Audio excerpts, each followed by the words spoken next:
Drive kick that gets a Northwestern hop. And out of bounds near the 35-yard line where the Hawkeyes will take over 1st and 10. Iowa has been very impressive here this afternoon in terms of the execution up front of the offensive line and the outright dominance of their defensive front against the Northwestern Wildcat running and passing attack. Today's Big Ten Conference game is a copyrighted telecast of Created Sports Incorporated, and a use, free broadcast, or other transmission of any or all of this game without the express prior written consent of Creative Sports is prohibited. When you take the number 5 rusher in the country and hold him to less than 2 yards a carry, as is the case right now for Darnell Autry, you've done a pretty good job. You've dominated defensively. Now Iowa on offense. First down. Cedric Shaw at 62 yards on the last Iowa drive alone. And this time he gets about 4 out near the 39-yard line. 2nd and 6 coming up. Coming into a game, Wayne, you look at what Northwestern's defense was doing and offensively, and it's up to Iowa to make those adjustments. They have done some things that have worked very well. They're very simple, but they're executing very well. Now it's up to Northwestern's coaching staff to make the adjustments to stop Iowa's offense, because so far Iowa's having their way. 2nd down for the Hawkeyes, about 6. Slutzker, the tight end, in motion. Cedric Shaw did a nice job there of waiting for his blocking, reading the hole, and diving close to the first down near the 45-yard line. Pat Fitzgerald again made the stop. Gain of 5 on the play, 3rd down 1 at the Cedric Iowa Shaw 44-yard line. Moves to the top of the list of Iowa running backs. Head of a pretty good list of Iowa running backs also. Some big names on that list. Hawkeyes are 3rd and 1.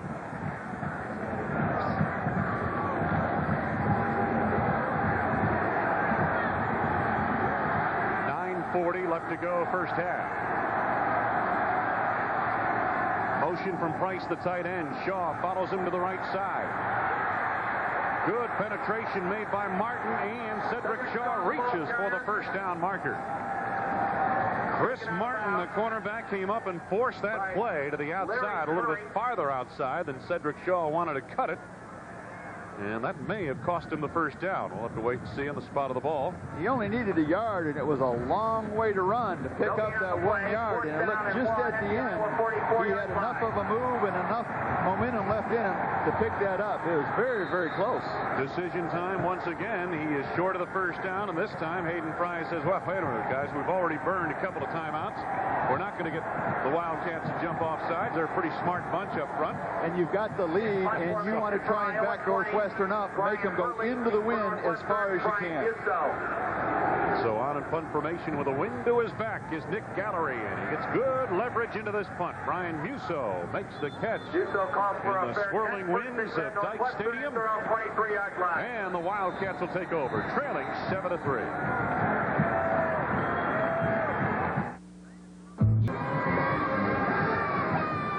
Good afternoon from Evanston, Illinois. Wayne Larrabee along with Randy Wright and Jim Barber. It is a day to bundle up. And a lot of folks have made it over here from Iowa.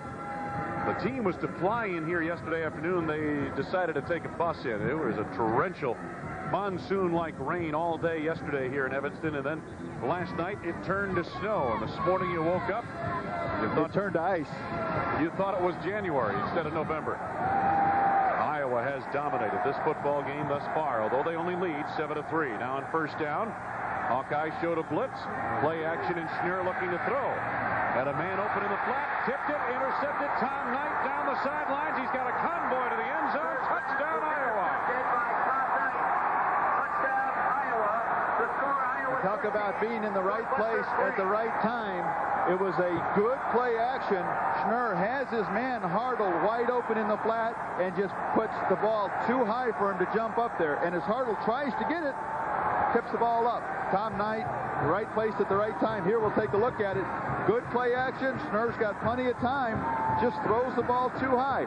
Hartle trying to catch it, goes way up, and Knight, seeing the pass develop right in front of him, reacts to the throw, and as the ball gets tipped up in the air, he's right there and turns it into a touchdown. It's the 3rd interception Iowa has returned for a touchdown this year. Les Atkins has the other 2. Zach Bromert for the point after. Ryan Driscoll, the holder, and the kick is good. Well, a few weeks ago, we saw Northwestern fall behind Illinois 14-0. They have fallen behind the Iowa Hawkeyes 14-3 here at home.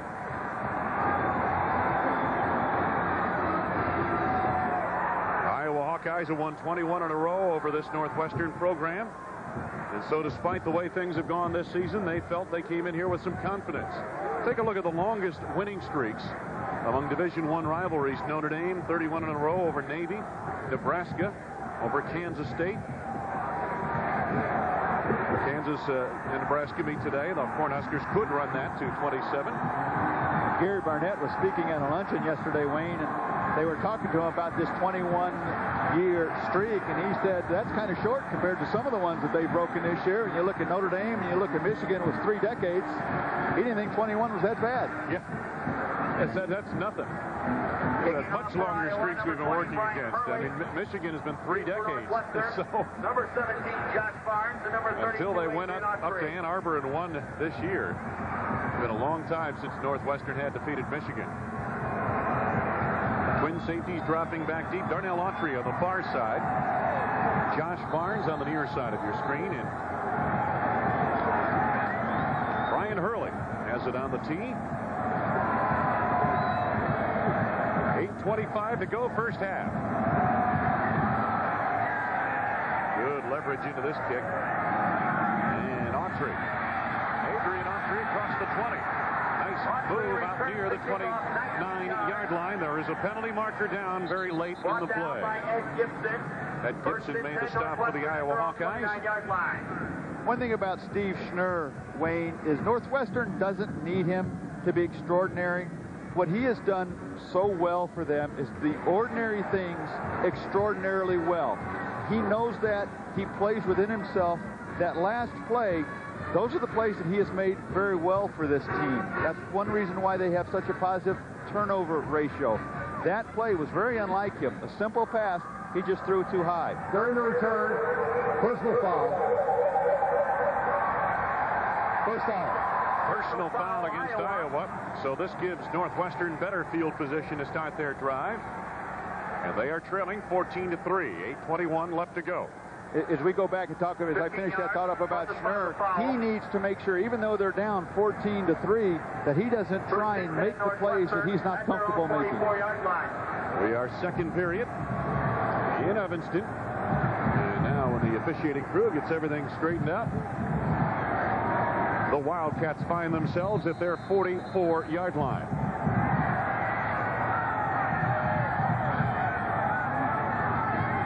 Darnell Autry. Biggest run of the day for either team. Autry out of bounds inside the Iowa 30 near the 29-yard line. Mick Mulheron forced him out of the near side. 27-yard run. This is what Northwestern does best. They give the ball to Autry. They let him pick the hole. Excellent blocking up front. And then he breaks to the outside. He's got that speed. A lot of people don't realize how fast he is because he's so durable and because he takes so many players on. He's got great speed. And as you see, this play will unfold. A little counter step to the right.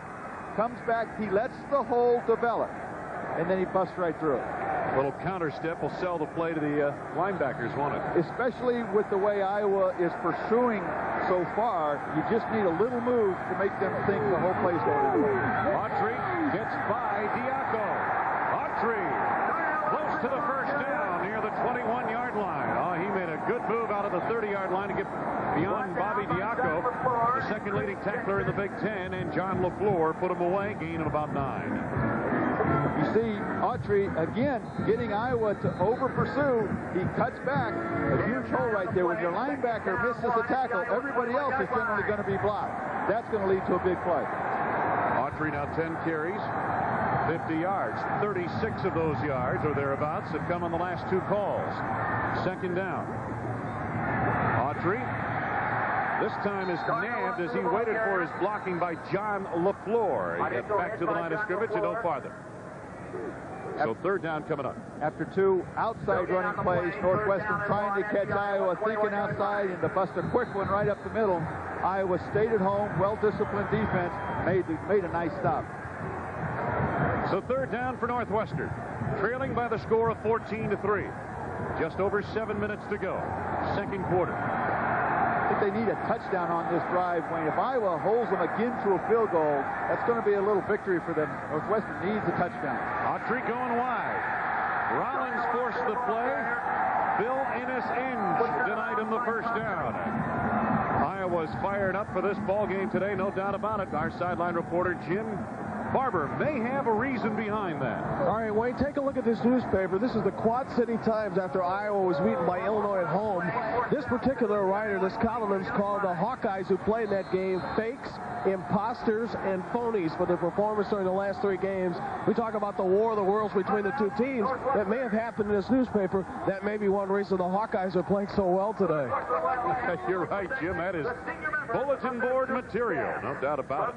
And the Hawkeyes have come out with a great deal of purpose here today. If they can sustain that emotion and that momentum for 60 minutes, they're going to be in this game till the very end. It's sometimes hard when you come out on such an emotional high early to sustain that for 60 minutes. Well, you know, the other factor is this. We saw, as I mentioned earlier, Northwestern at Illinois get down 14-0.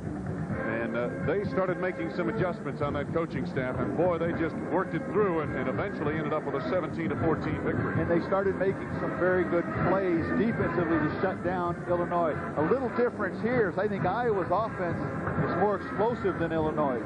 So not only does Northwestern need to get the points on the board, they need to make the adjustments on defense also to shut down this Iowa running game.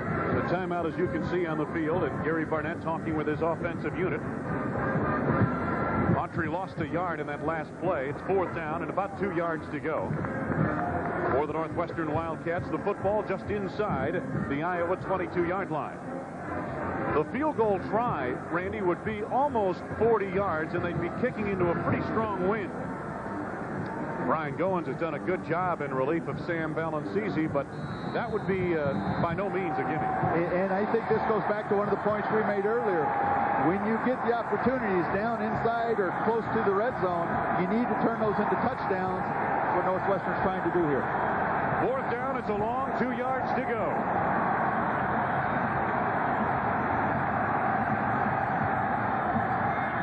Schnur. Over the middle, he's got the big tight end for the touchdown. Darren Drexler. A great call on 4th down and about 2 yards to go. 21-yard touchdown pass. It was a great call, especially when you've got Darnell Autry in the backfield. The threat of Autry brings the linebackers up to the line of scrimmage, and that opens up Drexler right behind him. Steve Schnur looking there the entire way. You see the linebackers trying to reach up and knock that ball down.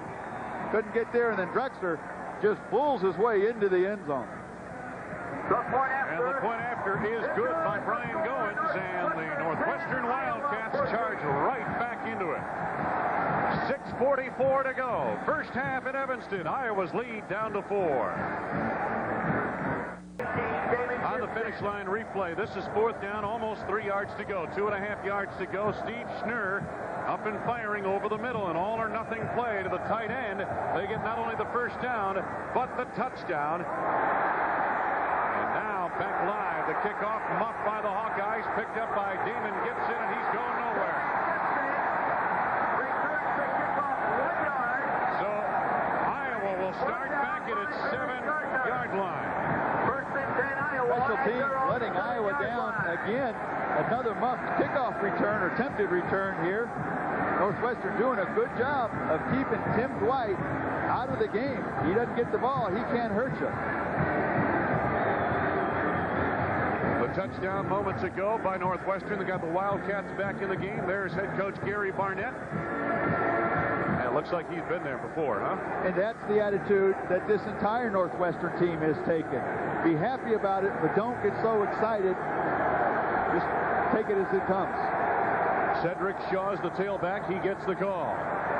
Got a good block off the left side of the line, but only out to the 10-yard line. Ross Verba, the big left tackle, delivered the block at the point of attack and a gain of about 3. Back to the studio, Mike Leeson. All right, Bama, Mississippi State, Wayne. Bama first in the SEC total defense, but Mississippi State's Derek Tate finds a soft spot at the back of the end zone. 9-0 first quarter, Bulldogs leading Alabama. Let's go back to Evanston, Illinois. Well, there's been some heat on Jackie Sherrill down at Mississippi State. Perhaps today, this team will make a big stand for him. They're leading right now. We're up on 6 minutes to go in the first half. Willie Guy, the man in motion. Sherman still has it. And he gets rid of it. Incomplete. Northwestern that time brought some pressure. Casey Daly, the outside linebacker, chasing down the quarterback. And the key from Northwestern is they brought pressure everywhere. It's very nice play action by Sherman, but the fact that Northwestern had so many people back there, you can't fool all of them. Sherman, being in the end zone wisely, throws the ball away. He knows where his guys are. He can't get it there. He also knows where the defense is, so he knows where to throw the ball away. It is 3rd down and 7 now for the Iowa Hawkeyes. From their 10, Slutzker in motion. Cedric Shaw. Shaw unable to get the first down. Excellent open field tackle made by Chris Martin. Well, last week, Wayne, Penn State went at Chris Martin 7, 8, 9 times. He rose to the occasion every time. What a big tackle he makes right here. Senior playing in his last home game came up with a big play, forced Iowa to punt, and what should give Northwestern pretty good field position. Penalty markers down, hold up the play here. No play. Got a timeout called, I believe. That's their 3rd timeout. Timeout called by the Hawkeyes, yes, no penalty. Thought I saw some laundry down on the field, but Iowa was not very comfortable with what they saw Northwestern doing up front. Wisely, if that's the case, call the timeout instead of let Northwestern come after you and maybe block a punt. However, that is their last timeout. They have none left in this half. We still have 5:21 to go first half. Hayden Fry and the Iowa Hawkeyes play on the lead, 14-10. The Wildcats are charging, and they've made a stand defensively, forcing Iowa into a punt formation on 4th down from the Hawkeye 12. Earlier, Wayne, we talked about the emotion Iowa was playing with, and can you sustain that for an entire half, much less an entire game? You get the sense being here that Northwestern has taken some of that emotion away from them, and now it's shifting over to their side. So when we're ready to go, the Hawkeyes be kicking it away, and Musso back deep to receive. Brian Musso, one of the leading punt returners in the Big Ten Conference, he said, you need 2 things to be a punt returner. You need courage and confidence. Courage to catch the darn thing, and confidence in your blockers up front and follow them to the hole, to daylight. I think you need it in that order, too. Here's the snap to gallery, line drive kick, and this one, Musso makes the play on it at the 40. Nice move there. Brian Musso will go all the way. Touchdown, Northwestern.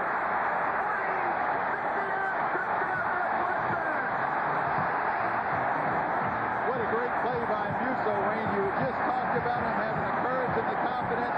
That ball is bouncing. Iowa's defenders are down there, yet he goes ahead and picks it up. He puts that first good move on, then he just uses his speed. Now watch this first move that he puts on right there to get by Dwight, and then the confidence in his blockers. They do a nice job. They give him that huge alley right there to run by. 60-yard punt return. You just talked about the courage and confidence. It came through right on that play. Both of them did. Brian Goins for the point after a high snap. They get it down, and the kick is good. 60-yard punt return for a touchdown by Brian Musso. You know, you're not the 5th best team in the country if you don't get big plays from all parts of your team. Offense, defense, special teams. They haven't had a lot of the special teams. The Northwestern scoring drive. This is a big one by the special team punt return right here. And you said it best less than 5 minutes ago. The Iowa special teams have let them down big time so far in this first half, and that's why Northwestern now has rebounded from a 14-3 deficit into a 17-14 lead. And what a year, as you mentioned, for Northwestern. 7 straight wins. 4 home wins for the first time since back in 1971. Camero, please report to the first aid room. Just an amazing season here, a turnaround year in this program. You look at this one, forced a turnover in all 9 games. And yet they haven't turned the ball over very many times offensively. Coming into this game, Northwestern had 27 takeaways, generating 98 points overall. That's a lot of points and a lot of takeaways. Meanwhile, the offense had committed before today just 9 turnovers. Goins on the kickoff. This one through the end zone. Pretty strong kick when you consider he was kicking into the wind. And it'll be first down from the 20-yard line for the Iowa Hawkeyes. It's amazing what momentum can do to a player. You get pumped up like that. You see your team responding. Now they've given you the lead. And you go out there and you just kick the heck out of that ball. So the challenge for Hayden Fry and his Iowa Hawkeyes is how do you put it back together? They dominated this ball game in the first quarter, and halfway through the second had a 11-point lead at 14-3. And Wayne, I think they need to do what Northwestern did. When Northwestern was down 14-3, they didn't abandon their game plan. They gave the ball to Autry. What Iowa has been doing offensively prior to that last drive, running the ball, had worked for them. Tim Dwight is at the bottom of your screen. Straight ahead move here by the big fullback Michael Berger, and he's got close to the first down. Gain of about 8 yards, 8 or 9. William Bennett made the stop on the play. Mike Berger playing in place of the injured Rodney Filer, went down with a knee injury. Again, twisted knee, and they're possible he could play in the second half. Berger came on to take the fullback spot. Berger has not been a big part of this Iowa offense with only 7 carries prior to this game. Filer has been the guy from the fullback position they've wanted to give the ball to. 2 tight ends standing up near the line for Iowa. On second down, Sherman looks to deal deep, going for Tim Dwight. Penalty markers down as Dwight is taken down on the coverage. It was double coverage near the 25-yard line of Northwestern, and the flags came flying. Tim Dwight may be the fastest player on the field. He looked as though he was pretty well covered by Bennett and Collier, the 2 safeties, but as that ball was in the air, he just accelerated and was going right through them. The contact was made.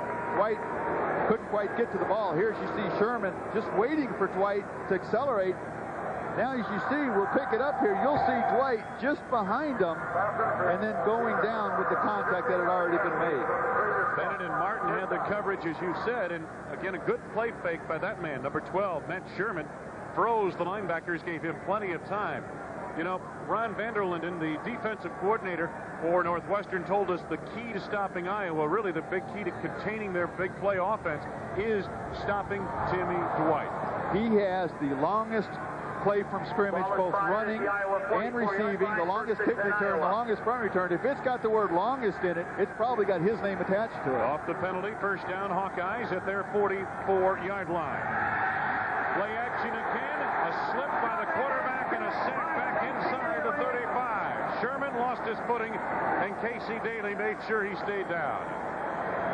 Casey Daly came in untouched. I'm not sure if Sherman slipped. He would have been sacked anyway if it didn't slip. Daly comes in unblocked. Iowa was counting on Daly to be fooled by the play action, to go with the back. When he didn't, there's nobody left there to block him. You have to do a heck of a job of selling that run if you're not going to block an outside linebacker defensive end. 10-yard loss on the play. Second down and 20. Sherman changing the play at the line.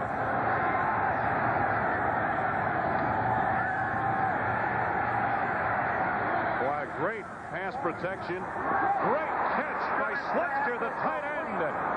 Close to the first down in Northwestern territory near the 48-yard line. It's a gain of about 18 yards. They're not afraid to throw the ball to the tight end. If you're going to let your tight end get that deep down the field, you've got to have plenty of time to stand back there in the pocket. Sherman looking the entire field over, plenty of time to see everything and let things develop. And here Iowa is throwing the ball to Slutzker, 18 yards down the field. You don't often see tight ends running out routes that deep. 3rd and 2 Hawkeyes. Slutzker in motion. Cedric Shaw pulling his way, and it appears he's got the first down, just short of the 45 of Northwestern. So both teams have had their streaks. Northwestern running off 14 unanswered points after falling behind Iowa. 14-3. William Bennett made the stop on the previous play, and we got another injured Hawkeye down on the field. This looks like Ross Verba, who just returned to the lineup. What you do sense here with this Iowa offense, Wayne, that you didn't have in the first quarter, is their attempt and success at making some big plays. They've thrown the ball deep to Dwight. Even though it wasn't complete, they got the interference out of it, and then they hit Slutzker for the 18-yard gain. So they're starting to open that offense up a little bit. It is first down Iowa, and Ross Verba helped off the field, and we'll be right back after these words. Playing field for another spectator. Thank you for your cooperation. Wayne Larrabee, Randy Wright, Jim Barber back at Dykes Stadium in Evanston, Illinois. In the first quarter, Michigan As I mentioned, both teams have had their run. Iowa, 14 unanswered points to take a 14-3 lead. Northwestern, 14 unanswered points to take a 17-14 lead. And now Iowa, from the 45 of Northwestern on the drive, trying to answer the onslaught of the Wildcats. First down. A little more diversity in the attack for the Hawkeyes here in this second quarter with the wind to their back. Willie Guy on the reception, a gain of about 5 yards. Little change of pace for the Hawkeyes here. This time bringing Sherman out of the pocket, putting a little more pressure on those veteran corners. He throws the ball. The guy gets it there quickly. Even though it doesn't look like a big gain, it still wound up being 5 yards. 2nd and 5 for the Hawkeyes. Matt Sherman, sophomore quarterback, St. Ansgar, Iowa. Got a slot to the top of the screen. Tim Dwight in the slot. Nothing there. Boy, they read that well defensively. They had several Iowa injuries in this ball game so far. Jim Barber, do you have an update for us on the latest? Yeah, Wayne, if you're scoring at home, that's 4 Hawkeyes that have been injured today. Ross Verba, the most recent. You guys talked about how physical this game might be, and it is happening that way. Verba walked off, trying to walk off his ankle problems. That appeared to be the same problem for Bill Reardon earlier today. He is one of the other Hawkeyes offensive linemen, so the injuries are piling up. Just the same, Iowa tries to hang in there. Well, Jim, Bill Reardon is the deep snapper on special teams for the Hawkeyes, so that may be something to keep an eye on. 3rd and about 4 for Iowa. Shaw going wide, looking to throw. And a man out there, but it's pretty well covered. And Chris Martin knocked it down. Tim Dwight, Willie Guy, the intended receiver. I should say the pass was thrown on the play by Tim Dwight. Willie Guy, the intended receiver. Good coverage right here. Now you see the offensive receiver guy changing over to defense to knock that ball down so that it doesn't get intercepted. Very well covered. Northwestern not full at all. Dwight still just throws the ball up there. Guy makes a nice play to knock that down. 4th down now for the Hawkeyes and a long 4 yards to go. Cedric Shaw jumps back onto the field. Sherman calls the play at the line.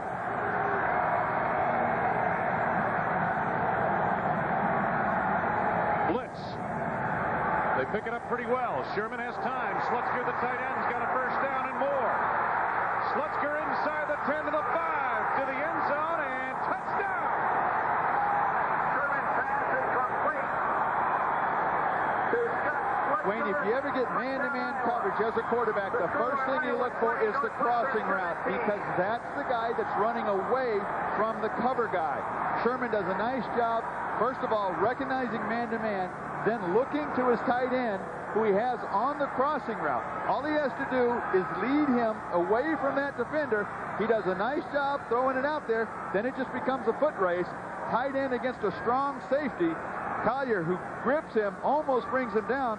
Slutzker just pulls him away, pulls into the end zone. That's just determination to get that ball into the end zone. Nice play by Slutzker there. Ross Verba is the deep snapper now for Iowa, and the point after Zach Roberts puts it through the uprights. The score, no good. 20, Northwestern Just missed it, getting it through the uprights. He appeared to pull it. And so the Iowa Hawkeyes missed an extra point, but have taken the lead by 3 over the Northwestern Wildcats with 1:31 to go in this first half. Northwestern did not want to play a lot of man-to-man coverage today. They're more of a zone team out in the field because when you play man-to-man against an offense like Iowa, you tend to give up the big plays. However, when you blitz, you have to change things up. One of the risks that you run, that time Northwestern guessed and guessed wrong. So good. A winter glow to the landscape here in mid-November in Evanston. Product of about 3 inches of snow early this morning.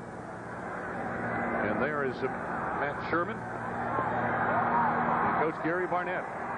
His team's ridden a roller coaster here today in this ball game. Oh, not at all. They have. I agree with you. I mean, they have a defense that's third nationally, giving up just over 12 points a game. They've already given up 20 here in the first half. That's right. Northwestern #1 in the conference in fewest points allowed per game. Now, 7 of those came on the interception return.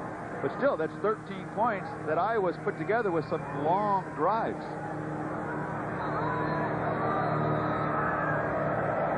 Brian Hurley set to kick off. Twin safeties ready to receive. And they're going to need some help once again. That wind has made a couple of kicks here today. Northwestern, if they can get a big return, there's only a minute and a half to go, and they don't have a passing offense that can spread the field and move the ball, especially into this wind in that short amount of time, they need a big return to give them very good field position if they hope to get some points on the board before the half. Art Hurley set to go. Eric Thigpen helps him out by holding the football. And the kick bounds across the 10-yard line. The return men slipped on the play, Adrian Autry. And Adrian Autry going to be short of his 11-yard line. They'll mark it right about at the 11, where it'll be a first down for the Northwestern Wildcats. And again, a minute 25 left to go in this first half of play. Initial hit by Aaron Wildcats have 2 timeouts remaining. 10 Northwestern is their own 11-yard line. I wouldn't expect Northwestern to do anything extravagant here. As we said, they're going into this long wind. There's this hard wind. They've got a long way to go. They may be content just to give the ball to Autry here and see if he can make something happen.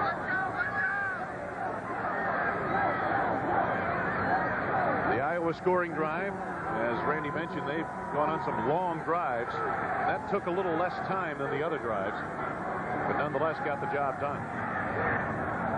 Darnell Autry, straight up the middle.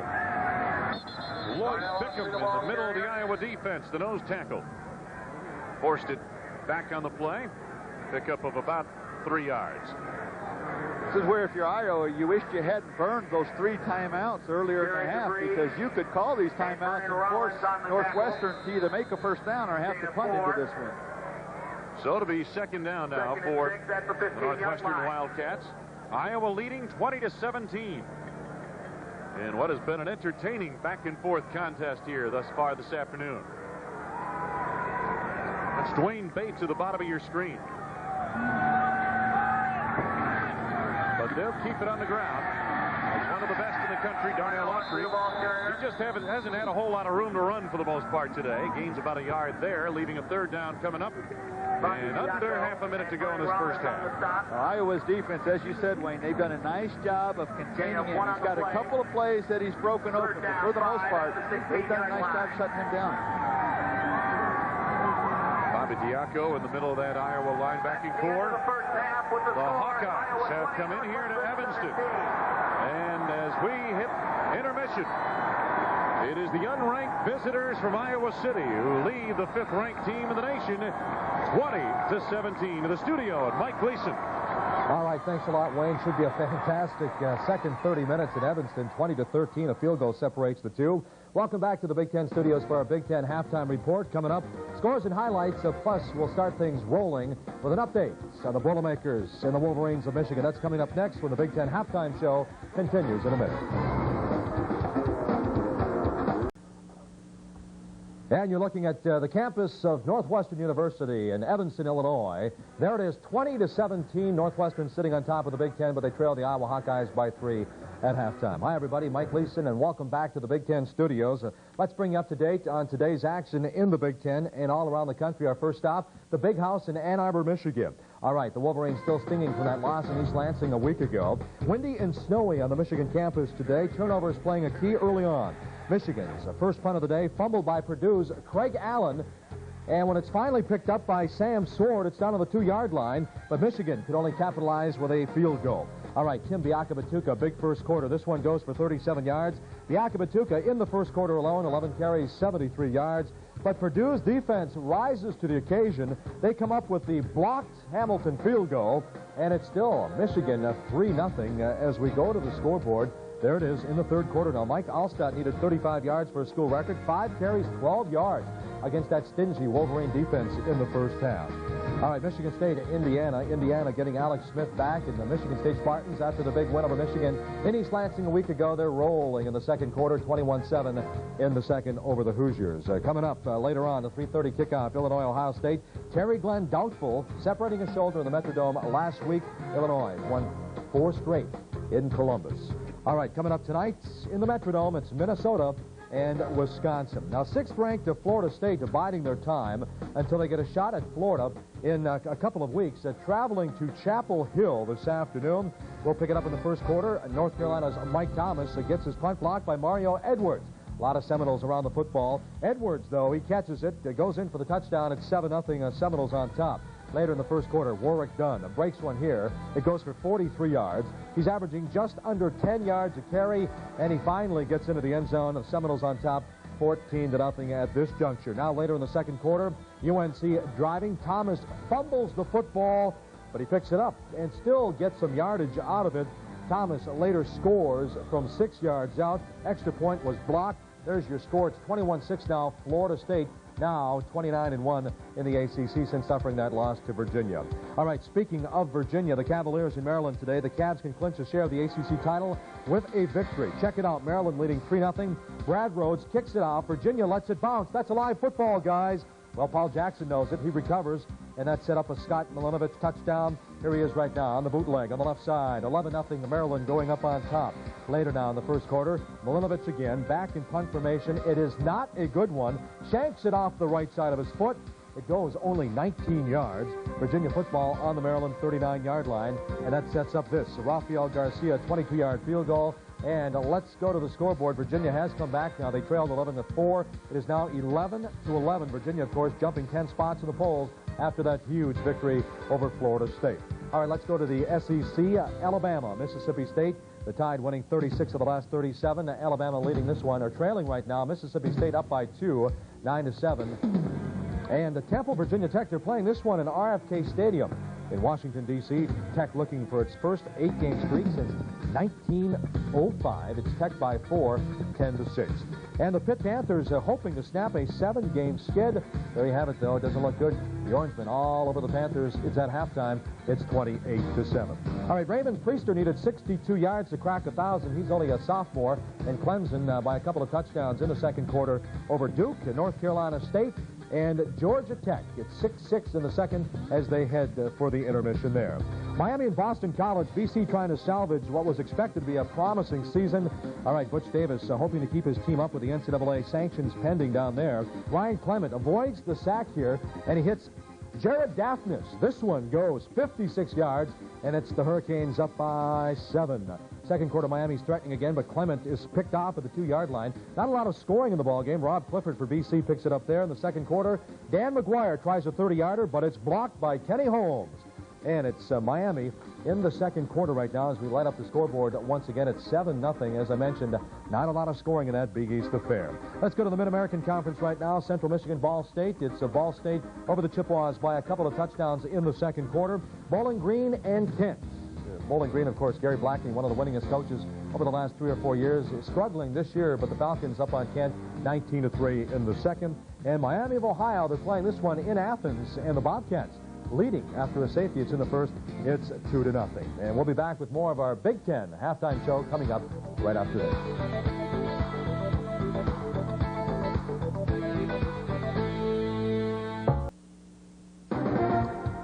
Big Ten football, the game you're seeing this afternoon. Northwestern hasn't beaten Iowa since 1973, and the Hawkeyes in the locker room, leading by 3, 20-17. Welcome back to the Big Ten halftime report. Let's take a minute to get away from the gridiron for a minute and check out some of the great things Big Ten campuses bring to their cities. This afternoon, first-hand look at the University of Iowa, what it means to one of its citizens.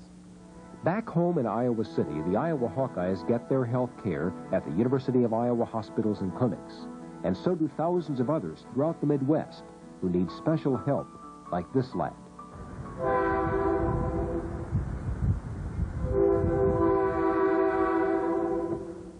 We just went down there to play around, and there ended up being a train down there, and I guess I decided to jump on it. And I was just starting to clean up the kitchen, and our phone rang, and it was an emergency dispatcher saying that our son had been in a serious accident. When I tried to jump on it, it was going too fast, and it pulled me, and it kind of sucked me under and got both my legs. That's how 16-year-old Andy Yohe tells of first seeing one of his legs completely severed below the knee, the other hanging by only a small patch of skin. He was totally conscious and aware of what was going on.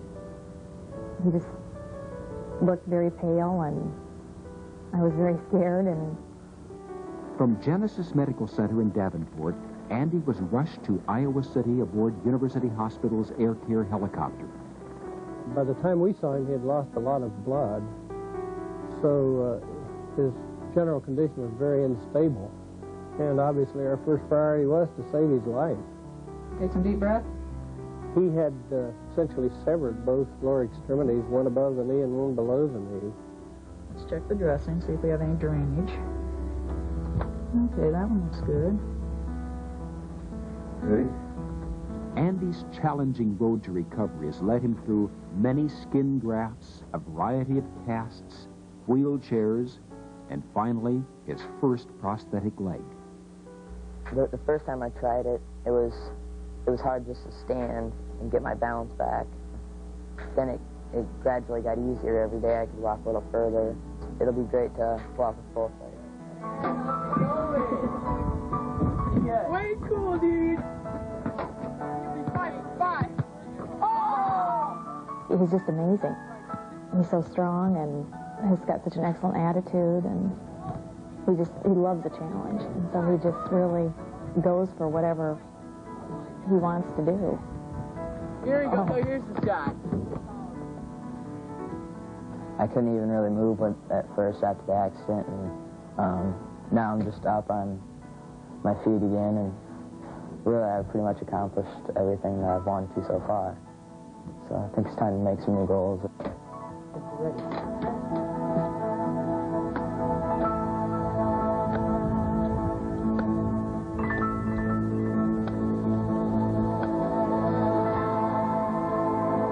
Some of the great things that can be accomplished in this day and age. We've got a great game going in Evanston, Illinois. Iowa leading the Wildcats by 3, 20-17. We'll be back with more of our halftime report, but right now let's kick back and check out some of the scores.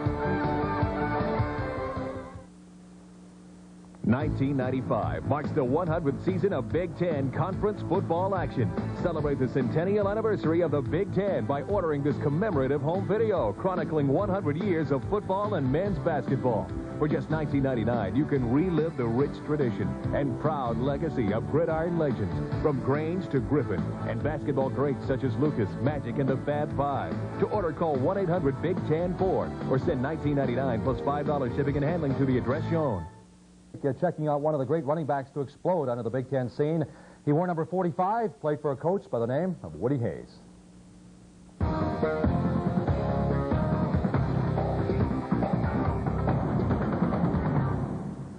this week's Big Ten Yearbook, we visit college football's only two-time Heisman Trophy winner, Ohio State's Archie Griffin. Griffin led the Buckeyes to co-Big Ten championships in 1973 and 1974, and 3 Rose Bowl appearances en route to becoming the conference's all-time leading rusher, 5,589 yards.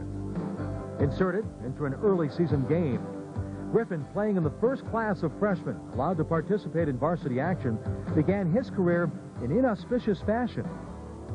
We were going to play at University of North Carolina, which was also a home game, and the varsity went away to a hotel, and we as freshman reserve stayed in the dormitory, and we met up with the varsity the day of the game at the stadium. In the first quarter, North Carolina blocked the front of ours, went ahead of us 7-0, and midway through that first quarter, they called Griffin, and I just knew they weren't talking to me since I was a 15 tailback and on the scout squad. They just couldn't admit me and had fumbled the week before.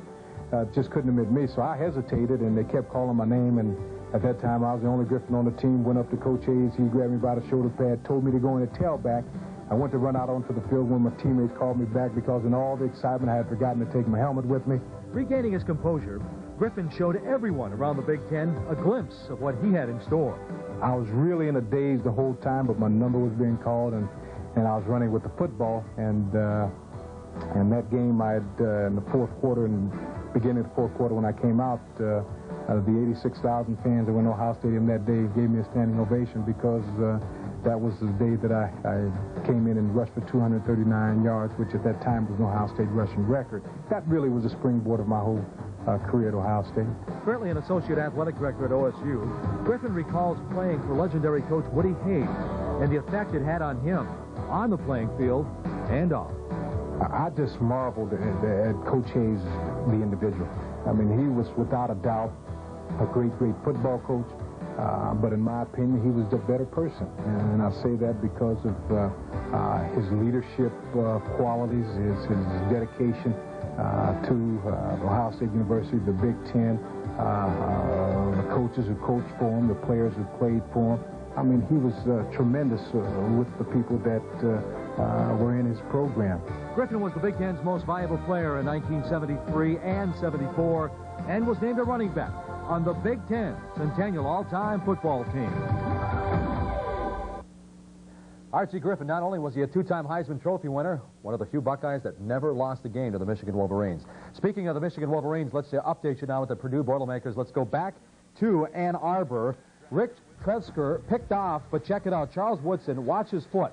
Jim Coletto gets smacked right in the face. There's a little memento for playing in the big house, but it's still Wolverines 3-0 over Purdue. They are now playing in the third quarter. When we come back, we're going to wrap things up here on the Big Ten Halftime Show in a minute. Stay tuned.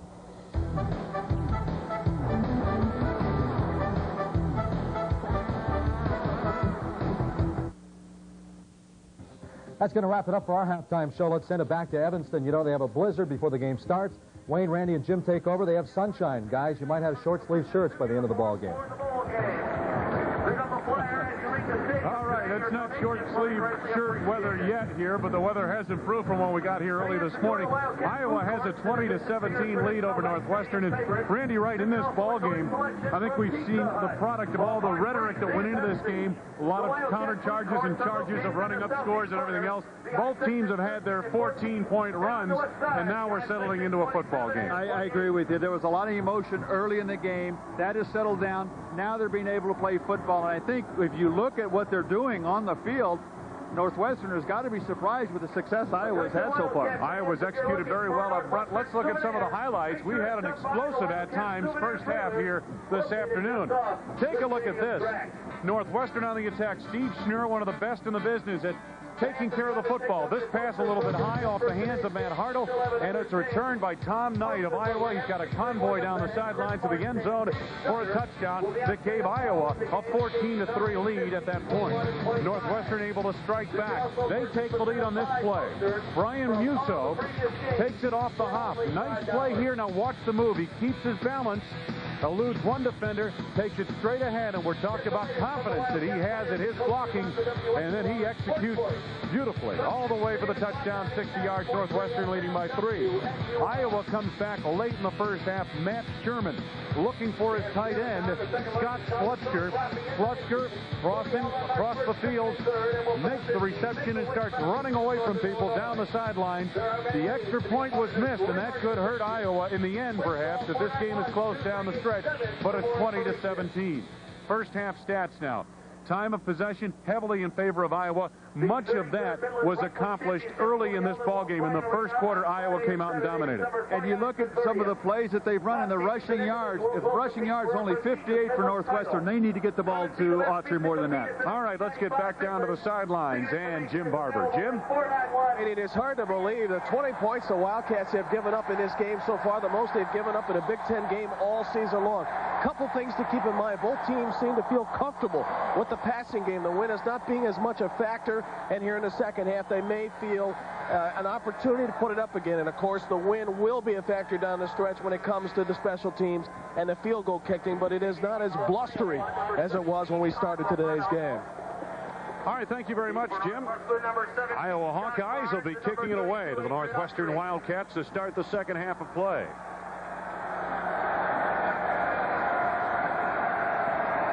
Romano on to do the kicking now. Brian Hurley had been doing it earlier. Adrian Autry on the far side of your screen there a moment ago. Principal deep back. Josh Barnes also deep. And we're set to go. Kick comes to Josh Barnes near the 10. Barnes hits the hole hard across the 25. He's out near the 30-yard line, where it'll be a first down for the Northwestern Wildcats. Down by Aaron Cranquist and J.P. Lang. The Northwestern Wildcats, led by their veteran quarterback, Steve Schnur. Schnur in that first half of play. 2 of 5, 36 yards, had a touchdown and an interception. Coming soon in your mail. Northwestern only ran 21 plays in that first half. If you're only running 21 plays, you don't get many chances to throw. That's why I only had 5 pass attempts. Bates and Beasley form a slot to the near side. Darnell Autry, and again outside of basically 2 runs, and they came consecutively. A 27-yard run and a 9-yard run. It's been tough for Autry to get yardage here today. That's one reason, Wayne, why the play-action pass for the touchdown to Drexler worked so well. They have shut down Autry, especially the inside running game. That's why Northwestern went to that play-action. That opened up. I think they need to do that a little bit more, especially if you're going into the wind, that shorter passing game, in order to get those linebackers playing a little deeper from the line of scrimmage. It is 2nd and 6 Northwestern. Looked like the Hawkeyes violated the neutral zone, and contact may have been made. Lloyd Pickham jumped across, and I think he made contact on the play with Rob Johnson, the center, for the Northwestern Wildcats, and that's why the officials held up the play. You can see Pickham right there, right over the center, just jumps early. Steve Schnur doing a nice job of changing his cadence and drawing him off sides. Contact by the defense. 5-yard penalty. Always nice to do that right off the bat to start the second half. The team with the lead, they come out the second half, they're playing pretty well. They've got some momentum, some enthusiasm, and you get them to jump early like that, pick up a quick 5 yards. A little bit of the story on Darnell Autry. He had 55 yards at halftime on 14 carries. If you subtract the 2 big runs he had, the 27-yarder and the 9-yarder, it's 19 yards and 12 carries. Give you an idea of what it's been like for him today. More tough sledding in the middle of the Iowa defense. And they are close to the first down. They only needed a yard to get it. They're doing a nice job. As you look at the entire defense, the outside linebackers are coming in. You see Bennett, number 49, go right by that. But when the outside backers come in, they take away that outside cut that Autry could do, so he has to stay inside the tackle. When you eliminate the outside threat, your inside backers can do a much better job of containing it. Number 56 in the middle of your screen right there. Vernon Rollins has played big here this afternoon from the word go in this game. It is a first down for Northwestern. Rollins has been in on what seems like just about every tackle here this afternoon for the Iowa defense.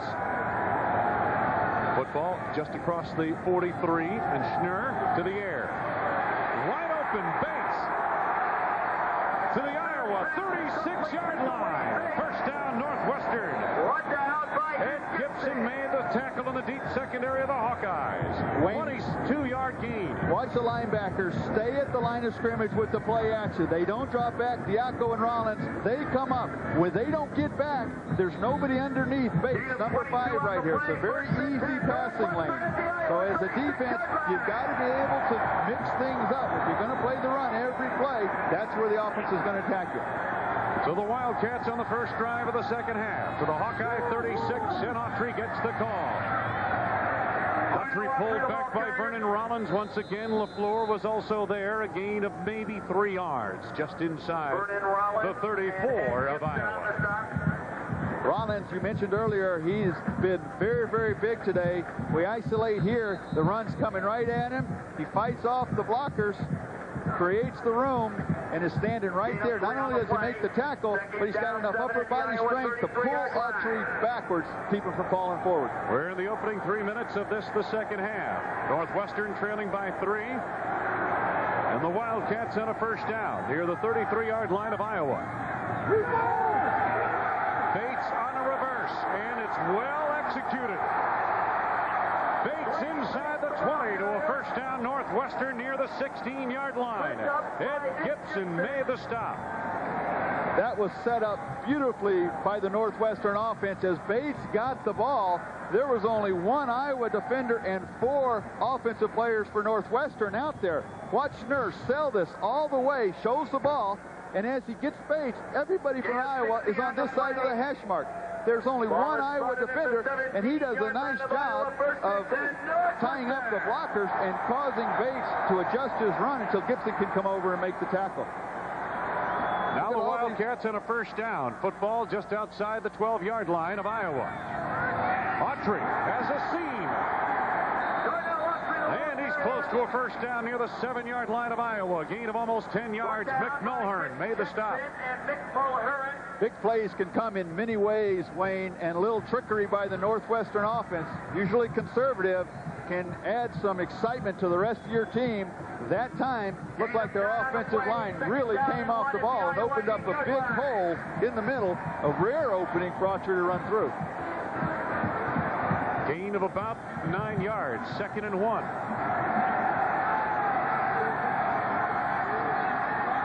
Hartle in motion. Autry, first down and goal to go inside the 5, near the 3-yard line of Iowa. Again, Vernon Rollins in on that stop for Iowa. Ed Gibson also there. Northwestern did a little something different there. They brought Hartle, the fullback, in motion, but instead of letting him get all the way to the outside, they snapped it when he was right behind the center and let him lead the blocking through from that position.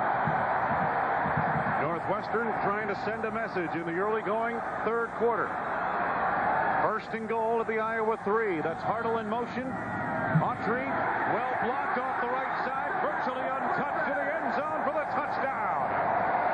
And in a seesaw affair here in Dyke Stadium, Northwestern retakes the lead. Just tremendous execution up front, Randy. Well, we talked earlier about Hartle coming in motion and blocking right there. This time they let him slide to the outside, and look at that hole opened up by that offensive line. There's not an Iowa jersey close to Autry until he gets well into the end zone. Brian Goins for the point after. And with 11:08 left to go in this, the 3rd quarter, the Northwestern Wildcats are back in front. This touchdown capping the drive for the lead, 24-20. There's the Northwestern scoring drive.